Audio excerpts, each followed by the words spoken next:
Alright everyone, welcome back to a new Harstem hour. Today we're going to be going over the grand finals of the DreamHack Masters Winter Plate between Serral and Stats. A couple of weeks ago, I figured I don't want to do this too quickly as to not spoil anyone, but I thought this was a great series to have a look at, to see exactly what went wrong for both players in the games that they lost and what went right for the players when they lost. And just want to go over build orders, over neat little tricks that I saw, and perhaps some major errors that we can also see. So first game is played on Death Aura.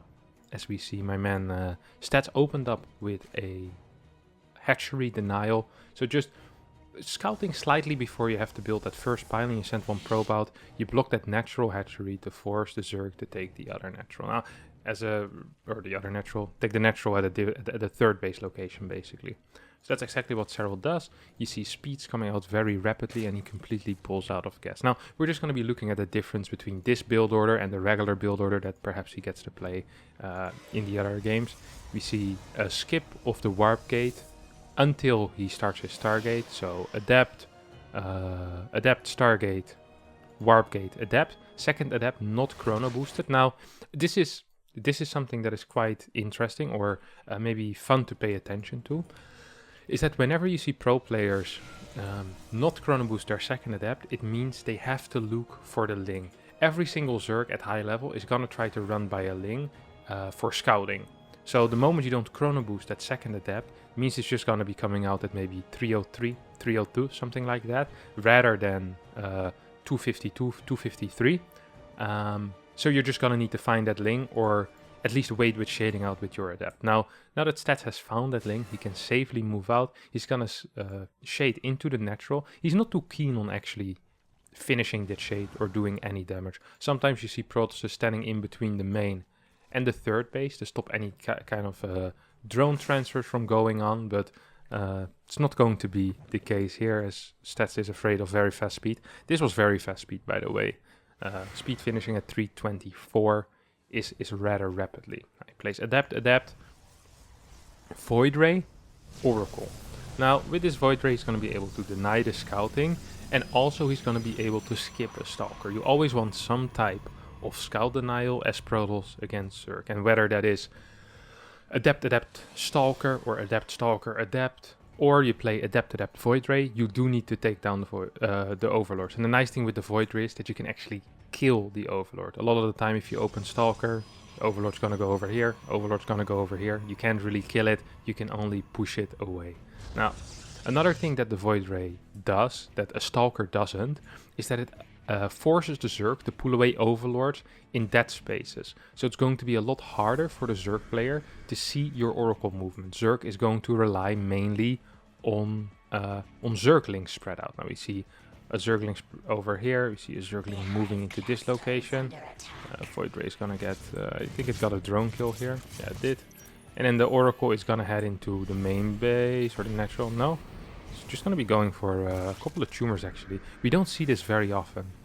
The reason why we don't see this oh, he's not even gonna kill this. The reason why we don't see this very often is because, like you can see, it doesn't really matter. There's plenty of queens for creep tumors.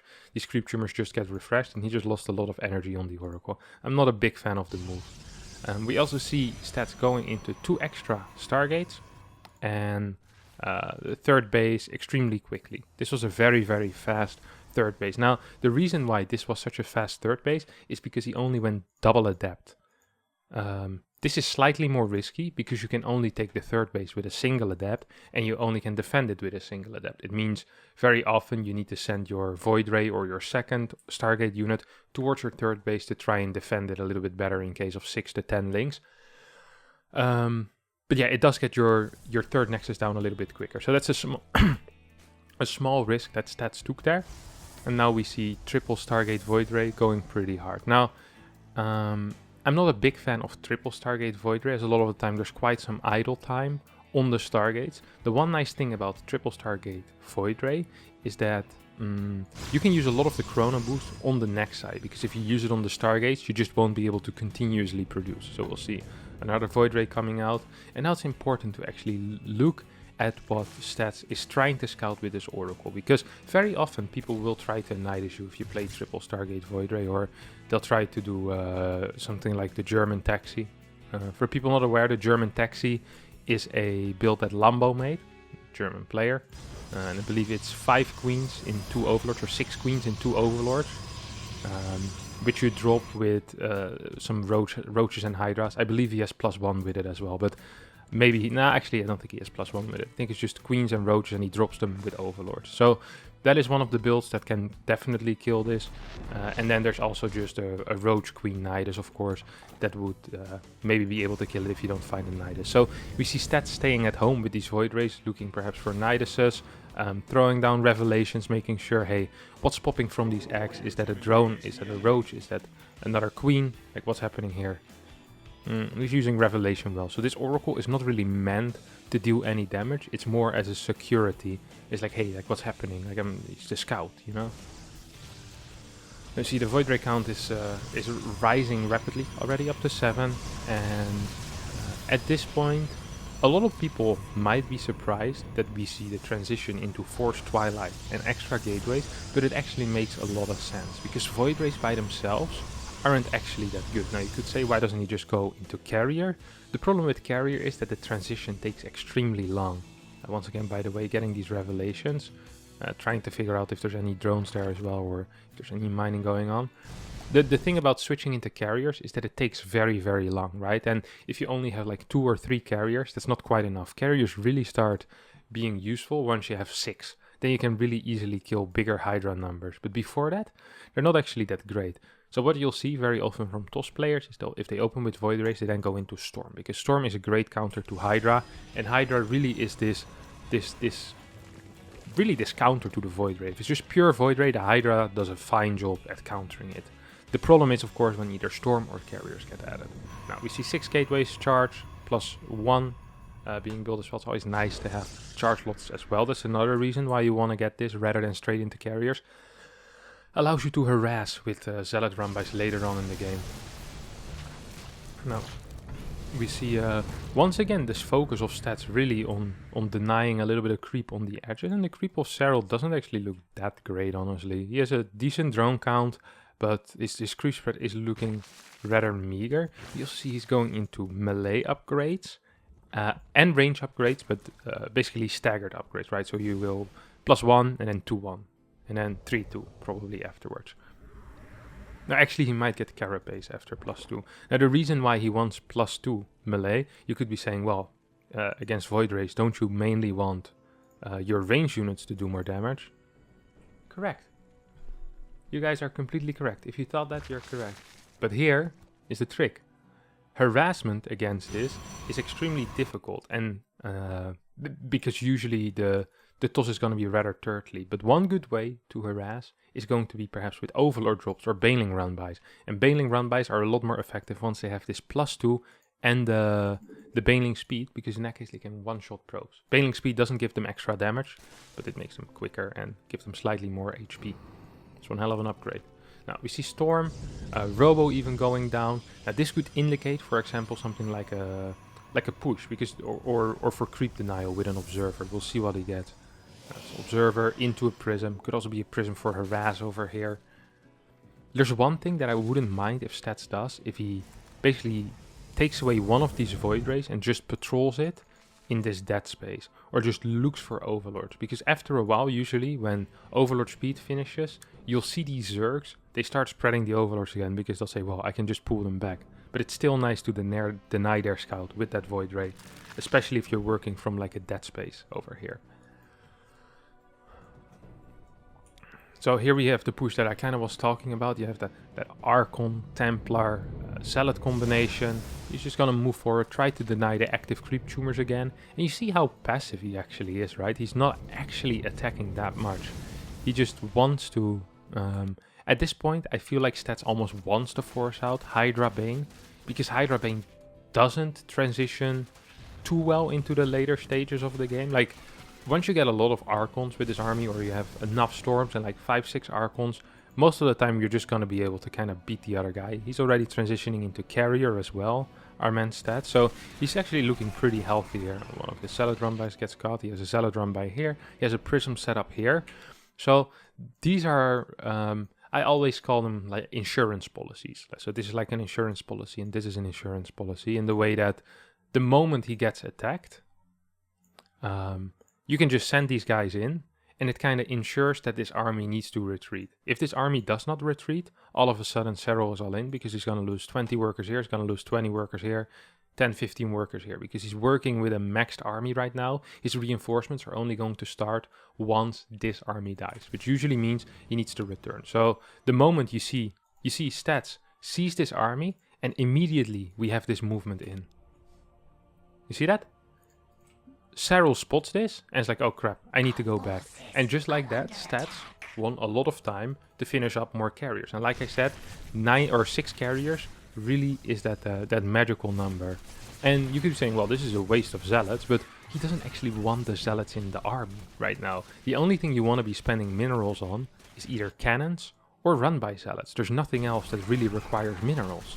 I mean, your army should be consisting of mainly Archons and carriers. I mean, carriers are extremely gas intensive as well. Templar, Archons, all gas intensive. So the rest of your minerals is just going to be going into either cannons, prisms, or into zealot run-bys. That's just going to be the way it is. And we see that exactly here, right? We see more cannons being added. Another thing that run-by did, by the way, is kind of ensure that this base goes up as well. So really double the fun there. This is still the same oracle as at the start. You see that? How beautiful that is? It just keeps revelating things, just poking for map control, poking for vision. You see 8 Broodlords on the way. That's kind of funny. You could be wondering, well, like this army consists of basically pure air. Why the hell would Serral get Broodlords? This guy's an idiot. Good point. But, if you do not do that, you're gonna give these Templars and these Archons... Wait, where did you put the Archons? 2 Archons. You're gonna give these Templars and the Archons basically free play. You're gonna basically be like, hey, you can move wherever you want with these guys because I have nothing to deal with them. You're either gonna need like 70 Banelings to kill them, or you're gonna need... Well, actually it's just not gonna be possible. Lurkers or something like that is also fine. But you need something with long range that can zone out Templar while you're engaging with either your Hydras, your Corruptors, or even if you want to grab something with a Viper. I mean, Vipers are going to be completely useless if the Templars can just stay in the front. You can just feedback outranges the Viper pool. So we'll see exactly what Serral here is going to do. Now this army, at this point, these Hydras are not great. He much rather have Corruptors here. Because with Corruptors, what you can do is you can fly around with Corruptors, you can abduct units, and Hydras, they're limited, of course, where there's ground. They can fly over rocks, they can fly over dead space, so way harder to maneuver. Also have less HP, more vulnerable to storms. Hydra is just a bit of a crap unit in this case, so I think we saw a small Baneling run by here doing a bit of damage. This army most likely is going to be used as a counter-attack army, as an army that deals with run-bys, as an army that tries to break positions in general. That's what this army is most likely going to be. Now, we see the 6 carriers here just kind of chilling and controlling this area. And this is something that I absolutely love. I actually haven't really seen this much before on this map, where the TOS very quickly tries to get these extra bases. Now you could be saying, why the hell would he be getting those extra bases? And the reason for that is because the moment he gets 10, 20 cannons spread over these bases, this is going to be an extremely nice setup for the TOS to play from. He has access towards the main base, perhaps with a mothership recall, perhaps just with a fly-in with his air units. He can kind of harass this base with his air units, and he can still attack this. And the beautiful part is as well, if the Zerg decides to push into this base, you have a really quick path for a base trade, which I actually think this type of base trades usually is good for TOS because of Storm. Storm is great at, like, single High Templar can deal with very high amounts of units rather well, especially when reinforced with cannons. So yeah, you see, this is what I kind of mean. Super battery was used here, by the way. Interesting call. I don't mind it. Now this is of course an issue, this Serral's like, interesting. Very, very interesting. Yeah, I'd love to see a mothership here and something like a recall or a fly into the main base. Then you try to control this ramp afterwards. I mean, there's not that many air units.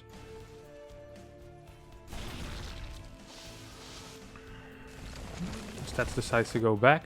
And at this point, Stats has a lot of freedom to just move around, because this base is kind of defended, right? There's 3-4 Templar here with 2 storms each. He has 7 cannons, batteries behind it to heal as well. Like, there's so much freedom now for Stats.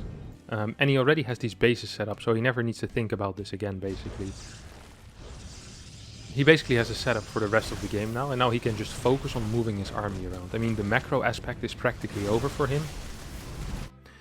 He's working off of 5 Stargates at this point. He has enough gateways, so he's either just producing units or looking at his army, which really makes the game and the control a lot easier, while Serral is a lot more unsure. His positions aren't quite as stable. That's just not how Zerg works. And he really needs to start looking for some angles to engage in. Here we see why the Broodlords are actually necessary to usually fight these Templars, because if you don't do that, they can just basically storm whatever they want. And also feed back whatever they want.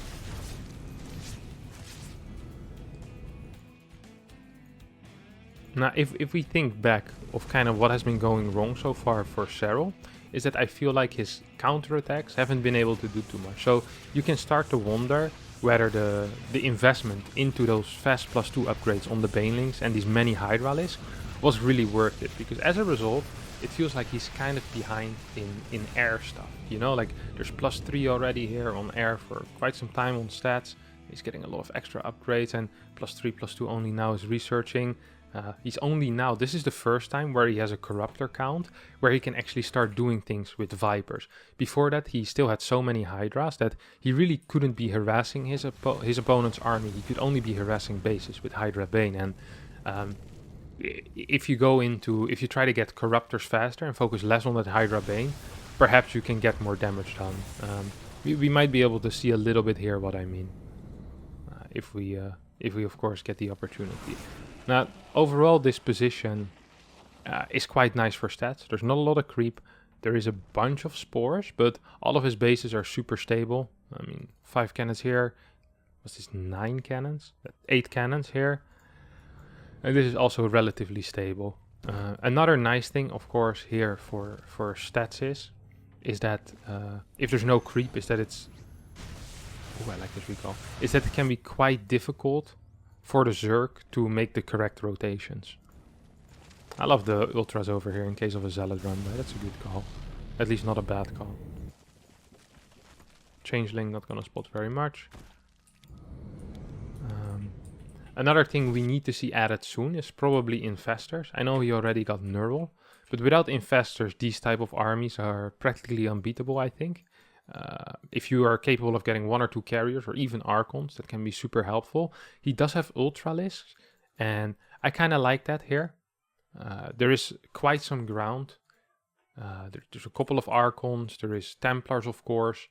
So the only problem I kind of have with this is that he also still has Broodlords. So right now he has these Broodlords and these Ultras, which are still... which are both dealing with the same problem. So Broodlords are trying to deal with Templar. Ultras are here to deal with Templars or try to break cannon positions. So I feel like too much supply might be invested here in units that are doing the exact same task for Serral. But it's difficult to say sometimes, because Ultralisks are more for a fight where you straight up go and jump on your opponent, and Broodlords are nicer for a fight that lasts longer over time, where you have more interactions, you can pull back, you can move in, and the Ultra is not like that. Once the Ultra commits, it dies. That's a fact. Simple effect. It's just a fact. Just trust me, guys. I don't have arguments, just trust me on my authority, okay? Now, this is of course something that the Ultras are good in, is breaking cannon lines. Sadly, it's not the case if there's a lot of units nearby. Now, the problem here for Serral is that these type of things are just going to be really difficult to break. This is what, 28 supply. He's eventually going to be able to break through, but that's 28 supply less you right now have. You have less in the fight, basically. There's no real spellcasters here. We see 1 Infestor coming in, and the Vipers have not really been able to get any pickups with the Corruptors. That's the one thing I can kind of blame Serral for, I guess. I feel like it's always going to be possible to pick something off, especially if you're not being revelated or relevated as much. Now, of course, the less creep there is, the harder it's going to be to do that, because you just don't know where your opponent's army is exactly, and you need to be semi-careful a lot of the time as well. Now, almost no spores here. Let's see if Serral, yeah, he's just not managing to get anything done with this Viper Corruptor army. A couple of nice storms trying to zone. Yeah, and here goes the Parasitic Bomb, and here comes the Lowko maneuver. The Lowko maneuver is when you Parasitic Bomb a carrier, and then you fly into that particular carrier with all your corruptors. And what happens is, we can actually look at this move again, okay? So the reason it's called the Lowko maneuver is because the first time I heard about it was when Lowko did it. Apparently Dimaga actually invented it, but I didn't know that when I called it the Lowko maneuver, and now it's known as the Lowko maneuver. I was watching his stream, and that's what he said. So yeah, what you do is, we'll see it here. You run in, hello? You run in, Parasitic Bomb a carrier. Where's that Parasitic Bomb? Hello? Here we go. Where is it? I can't see it. It's somewhere over here. You can see the animation in here. I can't click it though. I'm not sure why. I thought it would give like a thing. Like I am under Parasitic Bomb. And then all the interceptors take a crap ton of damage from the carrier that has the Parasitic Bomb on it. And then, bam. You see, all the interceptors right now have pretty much died. Only 10 interceptors remaining. It's brilliant. Good job, Lowko. We're proud of you. Sadly for Serral, he didn't really have enough to kind of finish it here. It often helps if you have a bunch of spores as well shooting at the same time. I don't think he had quite enough spores. Like I said, have an infestor, grab one or two of those carriers for yourself. Always very helpful. And that's, I feel like, kind of the power of the Ultra as well. If we take one more look at this fight, you see that the Ultras really managed to push back. He kind of just sacrifices these Ultralisks, right? So these Ultralisks are just here to deal completely with the ground army. So he kills the Archon. He kills the Templar, and at this point, any spellcasters that you have are going to get their spells off. Fact. There's no debate about that, okay? So if you have 5 infestors at this point, and you take over 5 carriers, or 5 Void Rays, or the Mothership, that's just going to be extremely useful. Now, another problem, of course, is that there's another 28 supply over here, basically fighting 2 supply.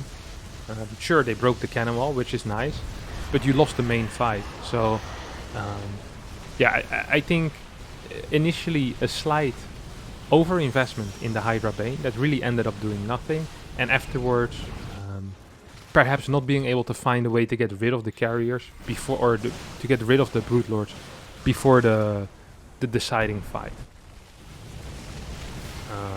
Now, of course, if Serral does all these things, another level that Stats can do is go into Tempest. And once the TOS gets Tempest and has these battery setups, it becomes so difficult for the Zerg. And in my mind, there's almost nothing at that point that the Zerg truly can do to go for the win. They can still play for draws, but once TOS gets the setup where they're completely stable on half the bases on the map, and they get Tempest out in a proper position, it becomes extremely difficult for the Zerg. And with good Protoss control, I don't think it's possible for Zerg to win, only to force a draw.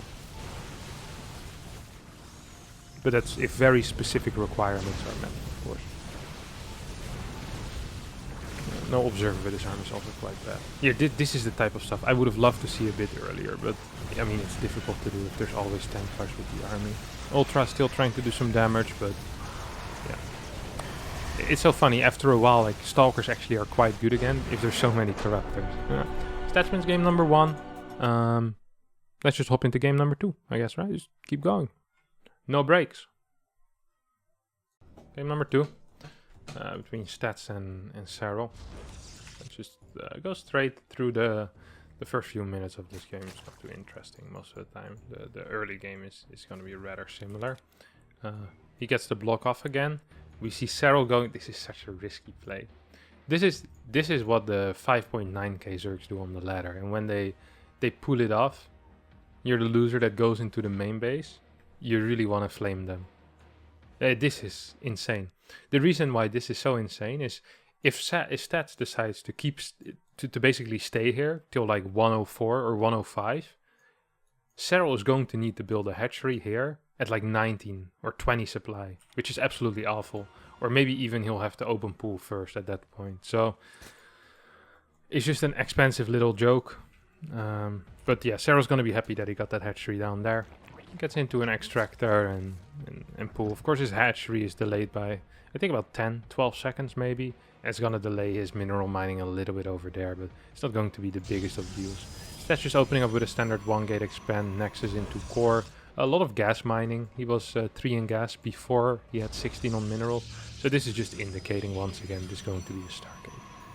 Now, we have the pylons hidden in the corners that we often see these days from TOS players, making sure that whatever they do is more difficult to scout. So yeah, we see Adept, Warp Gate skip, Stargate. And we see, once again, relatively fast circling speed here coming out of Serral. I like that. Stalker as a follow-up. I don't mind it. Once again, no chrono boost. So we see the Adept looking for the Ling. And Serral was too afraid to go in, afraid that the Adept was still at home. As his Overlord. So usually what Zergs do is they send the Overlord to the front. And then they fly it into this area to try and spot the gases later on. You can't go here because an Adept on the high ground can spot this area. Stalker can kill it. So very often we see Zergs, they move over here to check warp gate timing, then move into the corner, and then they just keep checking gases. Now Serral has a different variation. You send an Overlord to the right side. He's going to sacrifice this Overlord at 310, maybe 315. Serral? No, he doesn't give a crap actually. Maybe he feels like he's had enough information. That would be kind of crazy. Stats doesn't even see that Overlord. Yeah, okay, here comes the second. 330, okay, he decides to go in 330. It's kind of late, honestly. The reason I say that is because very often, if you don't know warp gate timing, you need to know if you need spores or if you don't need spores. Now, Serral actually got relatively lucky here. Or well, lucky. Yeah, he got relatively lucky that his Ling was in the correct position here. I mean, if the Oracle flies into this area, he won't know that he needs to build spores. So he sees the Oracle now, and as a response, immediately starts a spore in the main base, spore in the natural, and he's gonna reposition his queens. Now imagine this Oracle would have flown here, then gone into the main base, where there would have only been a single queen. The second queen is moving there because he's seen the Overlord path, or the Oracle path, excuse me. This could have cost him 4 or 5 drones, no problem. And that's a big deal, 4 or 5 drones, yeah. First Oracle should never get more than 2 workers. Even 2 workers is much already enough.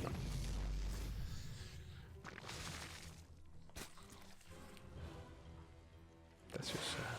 That's just really sad. Now, this is the type of play I really like. For 2 reasons I like this, okay? 1, it forces the opponent to build more links than they initially would like. He's not going to finish this. Oh, yes, okay. Second of all, it usually forces the Zerg to pull back their spotting links. Which means they're not aware if you're building a 2nd, 3rd, 4th, 5th, 10th Stargate unit, okay? Which usually there's links patrolling in these areas, but instead they pull them back to deal with these Adepts. This allows you to hide things way better. So it really does 2 things. Now, I don't like that he finishes the Shade and goes for it. I actually think this is a mistake. He's going to get 3 workers. Usually I'd say 4 workers is probably a net positive for those 3 workers is probably an even trade. But in this case, because he's playing glaives, I would have loved if he tried to keep them alive a little harder. So he just tries to force out the links and then goes into a high glaive gun. Now, this is an absolutely terrible situation for Serral, by the way, as he's playing Baneling Nest, quick +1 against single Stargate unit into 4-gate glaive. This is the quickest follow-up possible, the quickest possible glaive timing after a Stargate unit. And you actually just want roaches against this. You could say, well, Banelings do a fine job, but really, they don't do that great of a job. Now, this is something I absolutely love that Serral always does when this happens, is he walls. This Baneling nest obviously should have been in the wall already. I don't mind that he built the Evo chamber here, because he tries to hide the fact that he's going +1 for quite some time. I mean, this Baneling nest, if it's over here, it's going to get spotted easily. Might as well build it in the wall initially, right? So what we're going to see here is we're going to see stats being held off by queens, Banelings being built in front of the wall, and you could say, well, stats could just finish here. It is kind of tricky sometimes. It feels scary, because if 10 links pop just from this base now, you get the surround, 5 queens. It can be a little bit difficult. You're never quite sure how it's going to go. Now, stats, of course, finished it. I think it's the correct call, but Serral's actually not going to lose much of anything. He loses a single worker. He has +1 done. I think this was really a defense as good as you're going to get it. I'm extremely impressed by this defense. Once again, with 2 extra adepts, I know it sounds silly, 2 extra adepts actually make a massive difference. Like adept against Link Queen scales so much better for the glaive adept player. It's actually insane. Double Evo again. He keeps 1 Evo, might want to go into quick carapace upgrades behind this, something like that. 2 glaive adept shaded in here, killed a couple of workers. Now, worker count is looking okay here for stats, right? He has the 65 against the 60, 63. However, the +2 is a very, very big deal. The only thing we're really lacking is a fort base. If fort base was on the way at this point, I really actually would like Serral's position. Even though his worker count isn't necessarily great. Oh yeah, of course he's playing +1 range and then +2. Now, this makes a lot more sense than getting carapace actually. I'm not even sure why I said that thinking back. But it has something to do with me being a bit of an idiot. Now, we see the fort base actually being built on the right side. Very often we see this fort base being taken here. I wonder why it's not being taken here. The only time we see the base being taken here is against Void Ray or perhaps double Stargate Phoenix openers.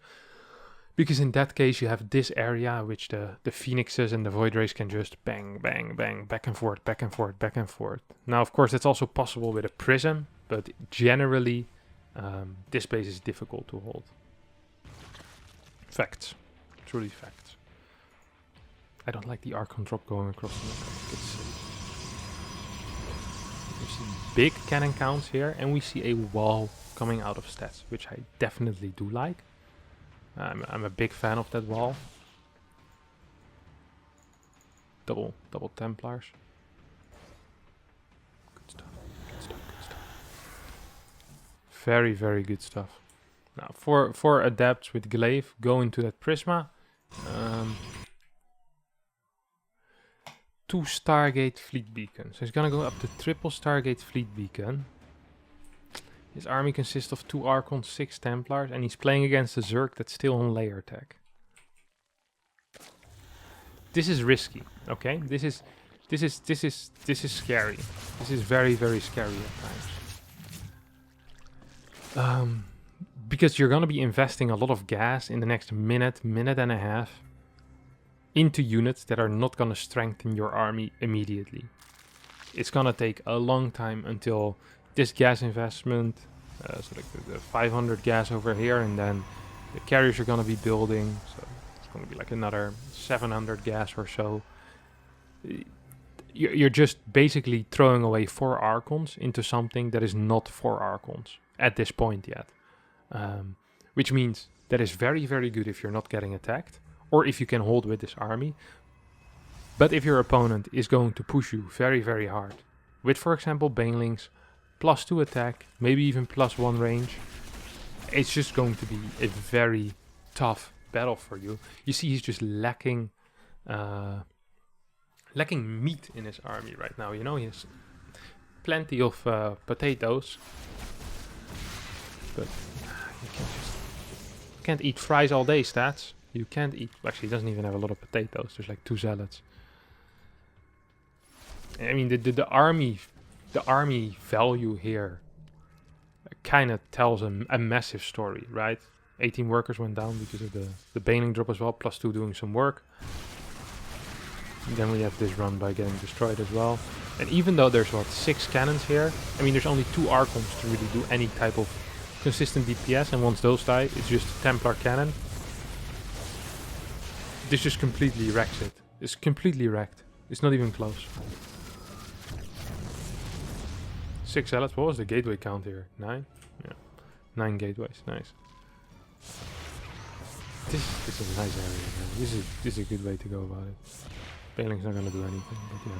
I mean, at this point, this game is practically over, especially because like I said before, these 2 carriers, they aren't actually that useful. Once you get 6 carriers, they become really useful. Otherwise, the interceptors just tend to die against Hydras, especially if Hydra has any type of upgrades. So this base falls, Ling run by in the main, and it's time for Stats to leave at this point. And that's exactly what he does. GG gets called. Bye-bye Stats. And we'll be going to game number 3 at a 1-1 score. Alright, here we are. Game number 3 between Serral and Stats. And this time we see Serral actually open up with a pool first. Now there's very known responses. There's well-known responses against builds like this. And none of them include a Zealot. Guess what my friend Stats does over here? Builds a freaking Zealot. You clown. The reason this is not a good response, let me explain this, okay? So the way most commonly people respond to this is by building their second pylon in the wall and then temporarily full walling with another structure, whether that's a gateway or whether that's another pylon. It really just doesn't matter, okay? Or you can even wall this off because this is a 9 block wall. You can actually just put a third 3x3 building here, so you can just instantly wall this off with a cyber core. And you can actually do that at such a time that it shouldn't cut too much into pro production. Here the issue is, let me show you what the issue is, okay? The moment you build a Zealot from, you even place core first. Okay, this is insane. This is just really bad economically. So you're already cutting workers once you build this Zealot. So right now, you'd ideally be building workers, usually. Instead, you're going to have to build a pylon because you play core before Nexus. Instead of that pylon, he starts with a Zealot. Then he gets a pylon. Then he can start his probe production again. But he can't even continuously be building probes at this point because this pylon still needs to finish. So he's not going to get like a mini supply block here as well, like 2-3 seconds. Economically, this is an absolute sin, my friends. On top of that, this doesn't even necessarily stop 6 Zerglings. This just temporarily halts them. Here, Serral sees this Zealot and now he knows, okay, I'm just ahead. Zealot from core first is the worst response, actually. There is no worse response to this except straight up dying, which is something that I sometimes do. Do you want the reference? You can watch my latest Road to Rank 1. Bly managed to beat me with 6 links with a pool first. But it really shouldn't happen. We know the responses. We know what the right responses are against these things. And this is just not the correct response by Stats. It's just not the correct response. And that hurts a little bit. Now, opens up with the Stalker afterwards. You see his eco is going to be sucking a bit. It's just not going to be good. Painful, but that's okay. Lots of things in life are painful. See, this looks so easy. It's really not that easy, actually. The timing of that can be quite tricky. It's going to cancel this spore. Overlord sees everything's going to fly to this dead space area, hoping that the Stalker won't be there in time. I think if this Stalker was chronoed, Overlord probably dies. Now it's gonna survive. He'll die another day. Void Ray? Interesting. Third base? Interesting. Let's see actually what Stats decides to do in this game, right? So we have a relatively calm early game, even though it opened up with pool first. You have a Zealot, you have an Adept gonna take a third base. Do note, he takes third base pre-gas 3 and 4 on the natural. Someone like Showtime always wants to get gases on the natural. Don't ask me why, I just know that he likes to do it. I can't read Showtime's mind, okay? I just know that Showtime loves doing that. What do they have here? Stats, bumpy-dumpy-dum, flying out with the Void Ray. Takes double gas. Second Stargate, third Stargate. Okay. So once again, same build order as in game number 1. Or similar build order as in game number 1. Of course, slightly different because he was getting 16 pools. Gets a worker. The quick responses there by Serral with these spore builders. The spore builders. No battery over here yet, so big link floods could definitely give him some trouble. I think the battery is just slightly delayed for the real nice link floods. Spire goes down as well here for Serral, and we see +1 melee attack coming out of him. So actually going to be going into perhaps some Ravager, Lingbane, Mutalisk. Ooh, you saw that move here. Let me show this. This movement. Wait, hello. Kevin. Okay, one more time. Okay, we're gonna try our best to really show off this movement properly. Okay, so we see this. Mr. Stats. He throws the Revelation, and then he kind of wants to see what's over here as well. But because there's too many queens, the queen movement is too good. He only gets the Roach Warrior and not the Spire. I think the Spire's in a bad position. Could be in the back. But yeah, because he had the Revelation here, he couldn't use it down there. And Spire is going to go unscouted for now, which is very nice. Now, Stats actually has pretty nice supply. He has triple Stargate. The question is, of course, why are you getting a Spire against triple Stargate?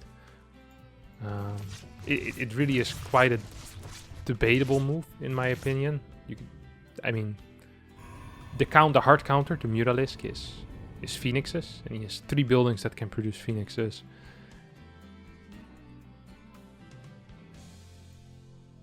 I don't know. I don't quite understand it, honestly. Fort base being taken on the far right. Now, usually I'm not a big fan of the far right, but in this case, I don't actually mind it. Because this kind of makes Serral believe, or it makes Stats believe, sorry, that there is perhaps an all-in coming his way. And in that case, you maybe want to get 2-3 cannons here. And you're not thinking of batteries in the main, because you think you might be getting Roach Queen all in, or a Hydra Queen all in, or something like that, okay? So he is gonna scout the fort base. And he's like, oh my god, look at all these far right sympathies coming out of this Finnish boy, ridiculous. Now actually I would be thinking, like, how does this make any sense? There's no creep there. I think a battery based on the location of this hatchery would not be a bad battery, because most of the time we see 4th base here, 5th base here. I think you can make judgments based on the position of this 4th base, not connected by creep, meaning which units don't care about creep. Mutaliski is the Finnish word for Mutalisk. It's true. I studied Finnish in high school. Not many people know that, but Dutch, German, English, and Finnish. Mutaliski, Voidriski, Voidreiski, Stalkeri, Teranski. It's a very easy language. Just put ski behind everything. It's also the only thing they're good at the Olympics, the ski jumping, I believe. I really like that. Yeah, Mutas get decent damage done, but I mean, to me this whole game plan just doesn't make any sense. Fun fact is I might have actually contributed to this game plan accidentally. I played against Serral on this map the day before. I played 2 Stargate Void Ray, he played Muta, and I lost 25 workers. Then I told him, I think this is not good, or I asked him, why do you think this is good against double Stargate Void Ray? And then he said, I don't know, it always seems to work. So, because I'm a bad player, he now is losing all of his Mutas to 4 Phoenixes. So really, we could just blame the loss of this game on me. Because this, I don't know. I'm actually not even sure if he loses this game, but this looks pretty terrible. I mean, he's 88 workers, but he also has 12 corruptors, and he has no ground army. He's playing against someone that... There's what, 7 Void Rays? He's gonna be able to fight the Void Rays with the corruptors, but there's really nothing for the ground army. You're gonna need roaches to deal with Archons, but you also kind of want the melee upgrades in order to deal with everything else, basically. If there's ever going to be zealots or things like that, it's nice to have Baneling upgrades or Ling upgrades. Now Archons are going to be able to zone out the corruptors, so the only thing these corruptors are going to be good for is sniping a Phoenix here and there, and maybe peeing on a Nexus or something like that. But yeah, in a real fight, these guys are going to be useless. Like, completely terrible. As stats, what you just do at this point is you max out, you get +2, and then you fight and you win the game. Most likely. I mean, that's just really just the way it is. Now, these links have +1, which is nice. Going to be able to do at least a little bit of damage. Or at least have slightly higher damage output. But I should be saying, Roach going in and stats just moves forward. I mean, there's literally just nothing. There's actually no units here for micro. Holy crap. This Corruptor control is absolutely bananas. That makes no sense. His control is very, very good. I like that he's taking the far left base. It's the horseshoe theory working out again. The far left and the far right are closer than you think. Corruptor's jumping in. Gonna be getting these Void Rays. Now, this would have been great had he already had a Hive and a Greater Spire on the way. Right now, actually, funnily enough, what he did is he made these Corruptors useless. By killing the Void Rays, now these Corruptors are dead weight in the army. He has 14 Corruptors. I counted correctly. And this is just dead supply at this point, which means if stats maxes out on ground units, what's gonna happen is he's gonna perhaps lose a Nexus somewhere to these Corruptors peeing on it. But his ground army is gonna be massive, like absolutely way bigger than his opponents, and also Serral is going to have a relatively primitive army consisting of roaches and banelings perhaps. So yeah, it's just not going to work out most likely. So he's just peeing, and stats is like, well, you can take out 2 gateways. I'm just gonna kill 5 more of your bases, if that's okay with you. And even if that's not okay with you,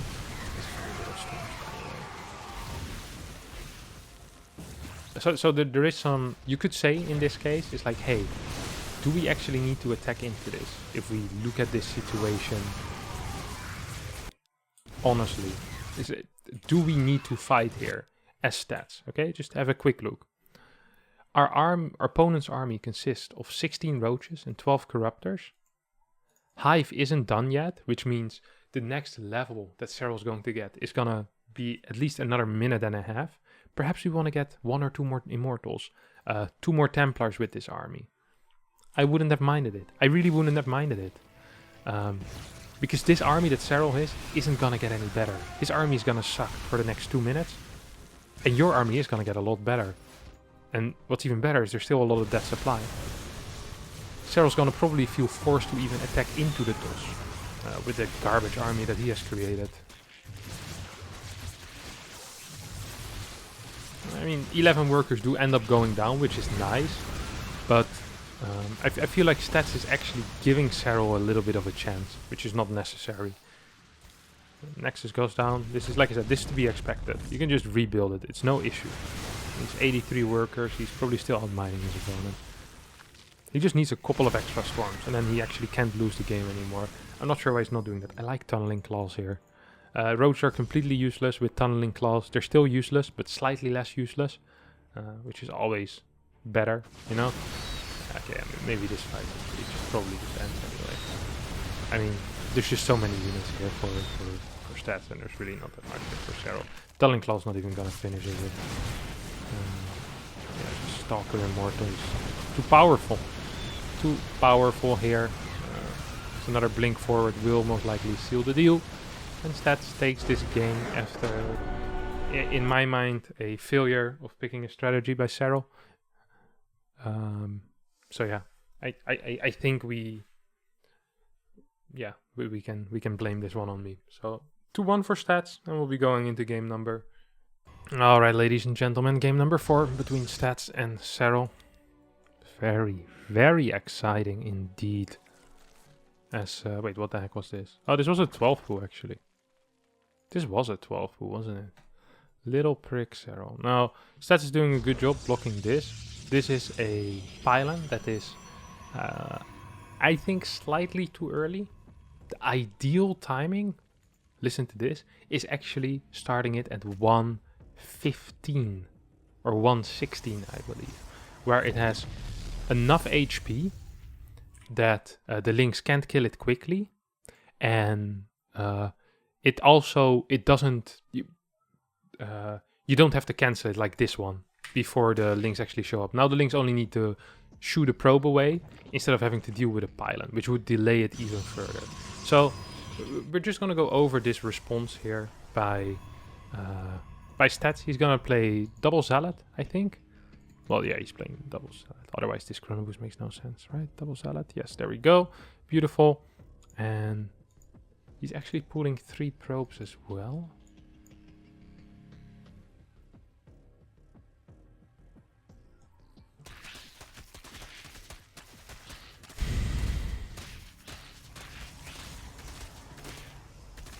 The nice thing about double Zealot is the fact that you don't need to pull probes. Because you... Yeah, I don't quite understand this, I have to admit. I am... He's just gonna lose these 2 probes now, isn't he? He's gonna kill 2 probes, he'll have forced out 2 Zealots, and a wall. And he got his hatchery on the natural. This is a good start for Serral. This is a good start for Serral. If you're playing double Zealot, you can't lose anything. Double Zealot means we're not losing anything. And even at that point, it's not a clear win for you. It depends a bit on how the trades go. Honestly. I think this is just a bad response if you pull the probes with it.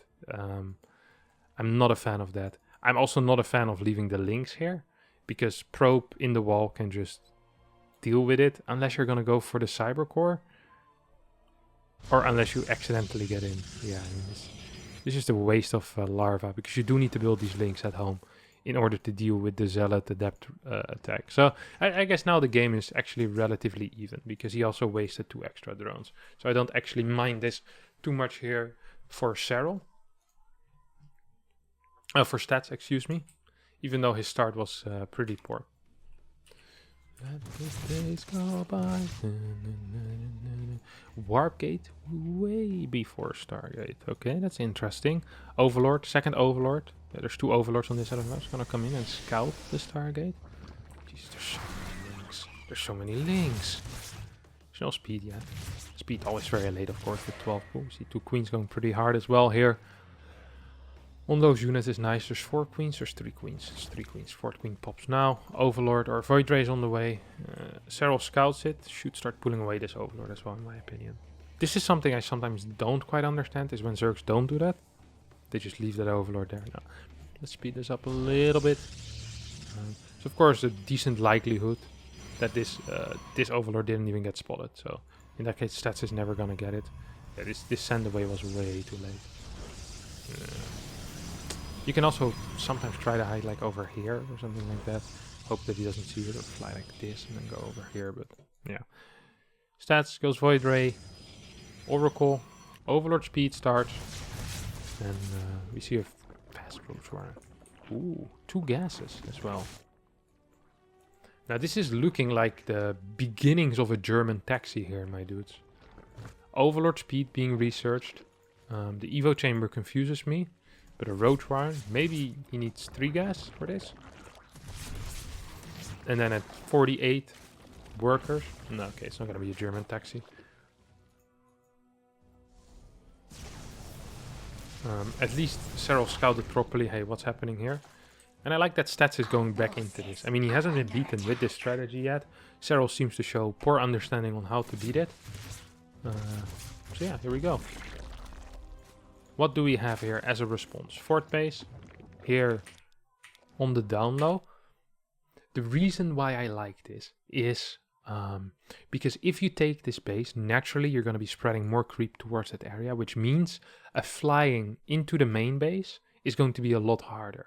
Now imagine you take this as a fort, then you'll have this area to protect very heavily, because if Void Rays get into the main base, they can bounce in between the main and this area. The same as I showed on Jagannatha. Remember?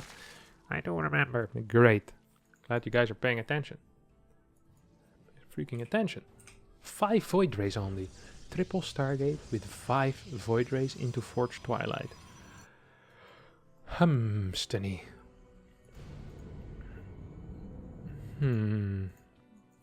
That's kind of interesting, no?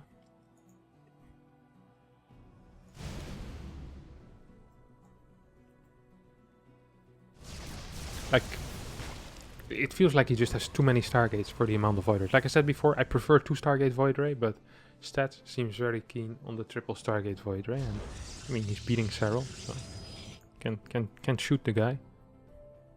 Well, you can shoot him, but wouldn't recommend it. Oracle is gonna get a couple of kills. Nice movement here by Stats. Templars. I think the reason he might be going into faster Templars because he's afraid of a timing. It's a very fast fort base again. You see that? Fort base must have started at like 650. And that's against the 12 pool. Mind you. Mind you, that was against the 12 pool.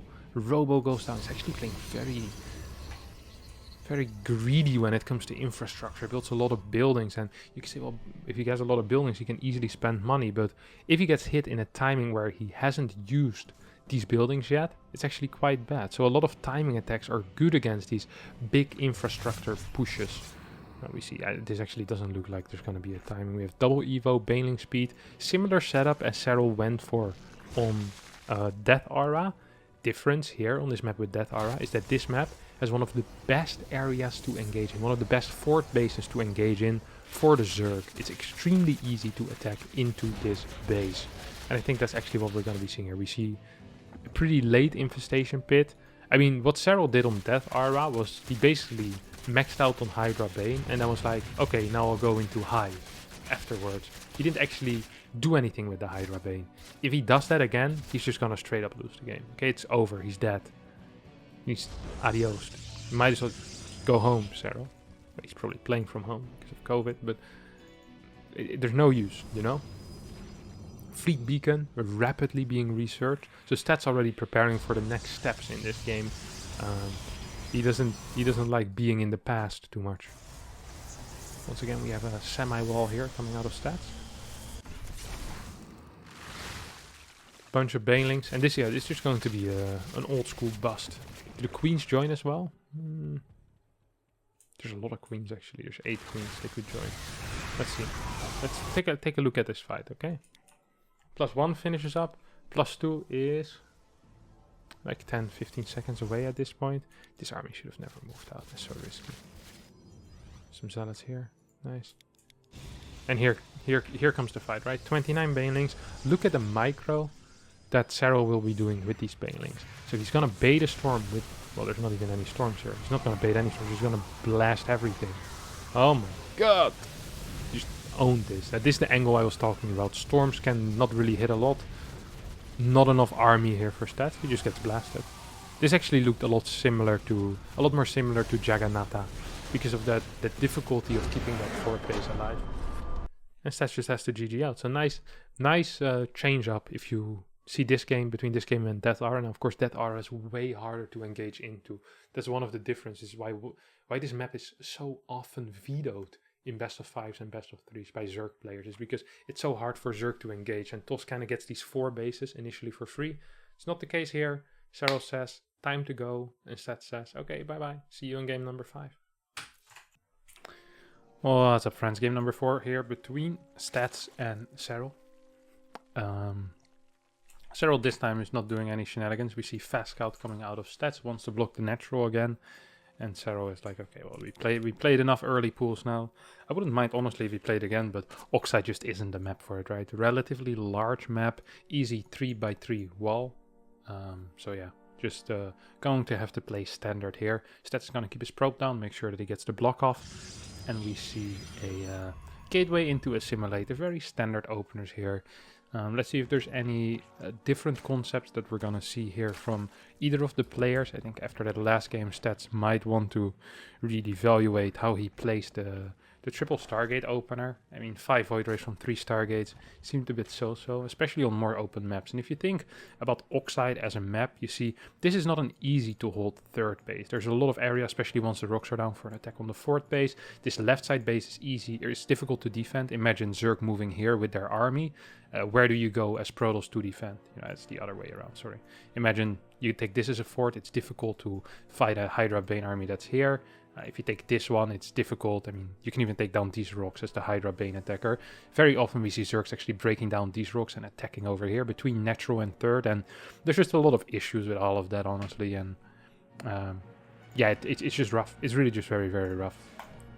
Now we are seeing Adept Stalker coming out of Stats. This gets scouted by Serral, both by his Overlord and his Link that he managed to sneak in. And now I'm curious to see what he's going to be doing here. Usually if it's Adept Stalker, it's going to be Oracle. Yeah. Adept Stalker Void Ray is kind of double detection denial, which don't make a lot of sense. So yeah, just the Adept Stalker into Oracle. Adept Stalker Void Ray doesn't make a lot of sense. Double Overlord denial. Now we see 3 units before Nexus. It tends to be the case when playing Stalker. Not quite sure why that is. I think you can also play with single Adept, but you tend to do double. You can be a little bit aggressive with these first 2 Adepts. Gonna be denying perhaps some scouting. Good micro there by Serral. I like this type of move. I really like. I mean, it's forcing out links already. He's gonna get 1 or 2 links. It's also denying creep spread. And it's keeping Serral busy. Makes it harder for Serral to scout exactly what's going on. These 2 Adepts pull back, or force to pull back on all the links on this side. So second Oracle hasn't been spotted. So right now Serral isn't sure what's happening. You see very fast Roach Warren, because potentially this could be a quick Twilight Council. It isn't. And he knows now that he sees the double sentry warp it. Alright. For Twilight, Roach Warren, Gas, Evo Chamber. Has he already spotted the 3rd base? Yes, he has. Serral, of course, is on top of things, as always. I mean, we shouldn't really be too surprised by this. Here comes a flyby. Gets what? 2 workers? 1 worker only. So yeah, this is not the hottest. He took a lot of damage on his first Oracle when he tried to fly in the first time. Battery going down. Oh, this is the Blink build. Now, this is one of the builds where I look at it and I just see no redeeming qualities in it, really. It's just really bad against something like 75 drone, Roachling Bane. Mutalisk I think it's okay against. Serral of course is not aware yet of what's going on. He doesn't know it's going to be Blink Stalkers. I don't think he would play Mute otherwise. Actually Serral here, this is interesting. I remember catching this in the live game as well. So is it here already that he sees it? Serral here sees 2 sentries and sees 2 more and sees a potential move out. And Serral believes, because of this, that it's going to be the old school 6 gate, no forge, just pure gateway, maybe with 1 immortal push. That used to be very popular around August last year. We saw Stats play this a crap ton, usually from triple Oracle openers, sometimes from double Oracle openers. So what Serral does is he cancels his Spire, starts 2 spines, no fort base, and starts building Ravagers like his life depends on it. Now, funnily enough, cancelling the Spire is not that bad, but not getting a fort base and no extra drones actually is a little bit painful against it. And if he finishes these spines, that's going to be double painful. And that's actually exactly what's going to happen. Finishes at least 1 spine. 2nd spine he keeps building in case he's going to get attacked. And right now Serral will realize, hey, wait a second, this wasn't a 6 gate, this was just Blink Stalker. Gets a fort base. This fort base is delayed, so really this is the best case scenario here for Stats.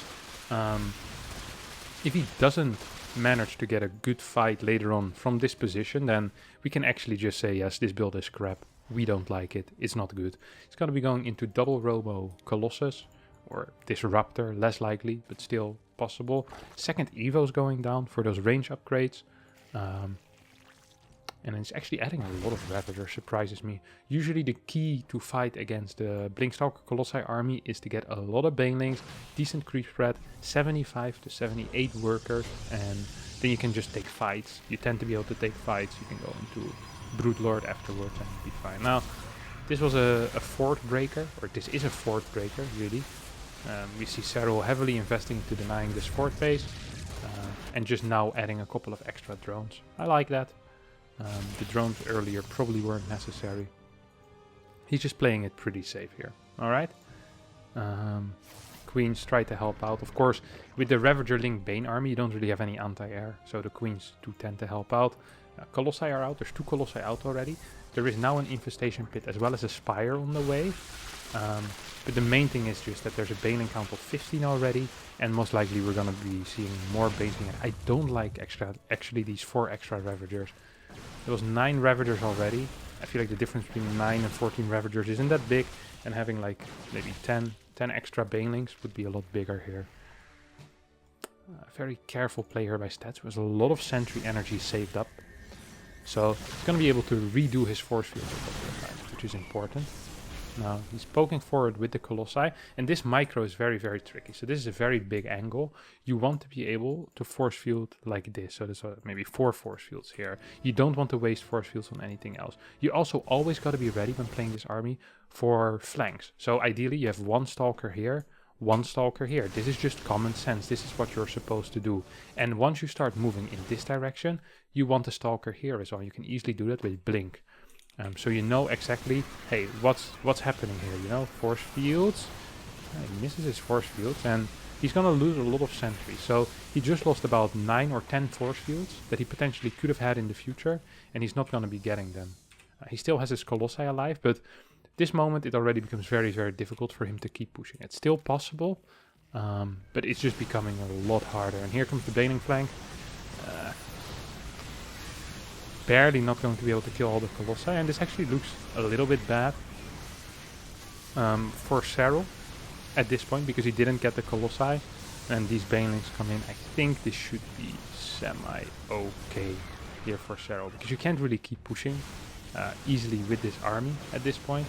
It's pretty dangerous to do. There's a fort base here already, and just running on creep here without any force fields tends to be a mistake. Now, Serral is not on Hive yet, and Stats has a fort base. So at this point, what Stats could do is just go into Templar Archives, move around with just the Stalkers, and just clear creep. Use stasis wards and that type of stuff. Moving in here at this point on creep, always going to be a mistake. Definitely not the call. A lot of the Colossi were still very low, and you just, I mean, he's engaging on creep, basically trying to go off creep, but there's just slightly too many units here for Serral, and this actually is a pretty silly loss. Like, after this fight, I actually think Stats have decent chances if he decides to slow down a bit. But he probably was afraid that Serral had a bigger economy and that there might have been like Broodlords or something on the way soon. But that actually wasn't the case at all, as there was no Hive whatsoever. I think with Storm in this case, 8 gases, you're going to have a very good fight. Now, at this point, Stats is pretty much dead. He can't really transition to Storm because he needs to build Colossi to stay alive. So his gas count is going to be very low. And he needs to build Archons, which is kind of like an emergency unit. It's like, hey, you don't really want it, but it's better than not having one, you know? So it's just delaying your Storm, basically. And at this point, I mean, Stats should still be going into Storm. I don't quite understand why he's not doing that. As we see Serral taking out all the rocks, going up to 84 workers. Gonna be going up to 9 gas, or 8 gas, I guess, total. And finally Hive starts. +2 range about to finish up as well. I mean, there's +2 on melee as well already, which means you can be getting these Banelings into mineral lines. I really think Stats is too keen on finishing the game here with these Colossus. I don't think this is necessary. I really think Storm is a lot better. I like the charge upgrade, by the way. I think it's a very good upgrade here. It's a good call. Stats is trying a fight, but without Storm against Ravager, Ling, Bane, against a guy that has 2/2 upgrades, it's just going to be extremely difficult. And Stats loses everything, and I mean, you lose your entire army 2-3 times on creep, or in this case it was off creep, and you're just going to be losing the game, right? It's going to be Banelings, or should be Banelings at least. And here we have Serral moving forward. It's going to be biling things to death, and then Banelings come in. And once this base falls, yeah, this is never going to happen, you know? Adrenal Gland's about to finish up as well. These Archons actually tend to craft on, but it's just not going to be enough. Oh crap, pressed the wrong button. So we see Serral is, once he stops this, it's just going to be over. I mean, he has double army supply, he's outmining his opponent. No 5th base. Question is, of course, can he stop the cavalry? And he can't. If Ravagers were the cavalry. Come on, man, finish the game. What the hell? It can be tricky sometimes to finish Protoss because of batteries. Archons with batteries are quite good, but I mean, this game is absolutely over. Links in the main base, Banelings everywhere. Absolute destruction. GG gets called, and Serral pulls ahead. 3-2, which is kind of nice. Make myself a bit smaller again. So let's head into the final game between Serral and Stats. Alright, the final game. Once again, Serral opening up with a 12 pull. So let's see if this time I'm gonna like Stats' response a little bit more. Last time he did the double zealot, I think it was 3 or maybe 2 probe pull, 1 probe in the wall. See 16 gate going down, 17 gas. Then he's gonna spot exactly what's going on. Now, like I said, Pylon shouldn't be going down yet here. What you can do is you can build a pylon in the main already. I don't mind that. And you can, for example, something that's nice is to actually stay on 19 workers rather than going up to 20. This once again is just simply too fast. It's simply too fast. 117 is the perfect timing. Once again, what's gonna happen is he's gonna cancel the moment these links come down. You see that? He's gonna rebuild, but ideally you don't have to do that. I'm not even sure if that was a cancel. Was that a cancel? 75.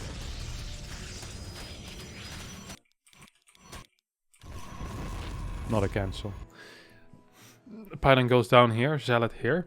And he actually forget, well, he doesn't have money for the warp gate. So warp gate should be going down at 126 here. But because he's busy with his shenanigans over here, has to get another pylon. His cybercore is actually going to be delayed by about 10 seconds. Even more, about 12, 13 seconds. It's just really painful to watch him play this actually. His wall also is incorrect. This gateway should be further forward. This cybercore should be one block to the left, and this one should be one to the right. So less area on this thing. Now he's gonna go with Zealot. Zealot probe. His core should be done at this point. I don't understand how this is possible. This is just painful. Once again, if he loses any workers here, the game is really, really bad for him. And yeah, he loses 3 workers. And Serral keeps all of his links alive. Like I think he lost 2 links maybe, yeah. Double cancel as well, or well, actually 1 cancel, 1 no cancel. So I'd say that the game at this point is so far in favor of Serral that he'd need to make some big errors to lose this one. Now this time he just sends the links back rather than keeping them on this side of the map. So he doesn't really need to build that many extra links. Double queen, you can just right click the adept or the zealots, whatever, and then chase the shades with your links. And it's just going to be fine. Like you don't need gas yet. We're gonna see a 3rd queen. And we see a gas at 3 minutes going down on the natural. It's typical. This is, yeah. It's just a really bad situation here for stats, honestly. It's just, yeah, I don't understand how it's possible that the best Protoss in the world doesn't have a proper response against 12 pool. It's, yeah, it's just sad, honestly. Loses a queen. Sloppy micro there by Serral. He's not going to be able to actually take down the 3rd. Like, this micro is really, really good by stats. But he's just down 6-7 workers. Tries for glaives. Gets spotted by Serral. Serral can start his wall ASAP. Exactly what he's going to do. Roach Warren probably should be taking out this tumor as well, eventually. Chasing the shades. Yeah, I mean... This actually is really well done by stats, I have to admit. He just sends everything across the map. And he's kind of keeping... making it difficult for Serral to get this 3rd base up. Like, if he hadn't lost so much in the early game, I think this would be a really nice situation. I mean, you're playing against a 2-base Zerg here, who you know is going to have late speed, because late gas after 12 pool. And he needs to start walling soon, like it's just a fact. Spore going down in case of Dark Shrine, of course. Definitely the correct call. Yeah, you can't really finish this. If there's just 1 roach there, you can't finish it. Roaches are slightly too good against adepts for that type of play. Now we actually see that stats with his micro has been doing an okay job, but he doesn't have a 3rd base yet. It's going to be going into Robo base, so this is the follow-up here is going to be Disruptor drop most likely, and his time is over. His time of doing damage is really just over. There's 9 roaches, 26 links, so I think we could be seeing 1 or 2 rounds of drones at this point. But it's also possible we're just going to see Serral all in. I mean, this base is really, really late. And it looks like Serral just actually wants to do some type of road pressure. No, 8 drones now. So he's going to be going into a road pressure. Wait, did he lose a disruptor? No, he just was sending his prism across the map. Graphitic drive being chrono boosted. 2nd disruptor on the way. Worker count is still relatively equal. Forge goes down. See some run bys. I mean, this shouldn't really get too much. Might get a battery. Doesn't even get it. Disruptor drop gets spotted by the links. Overseer moves in. 5 more drones. What Serral wants to do here is once again go up to like 70, 73, 74 workers. Yeah, you can. This is kind of dangerous actually. Yikes. 2 workers going down by these links. You see fourth base already on the way. This game's just looking really, really tight here for Serral. Just so well done. 8 gate, Colossi. Now, I have to admit that this is a really good map for force fields. There's loads of chokes, difficult to flank on this map.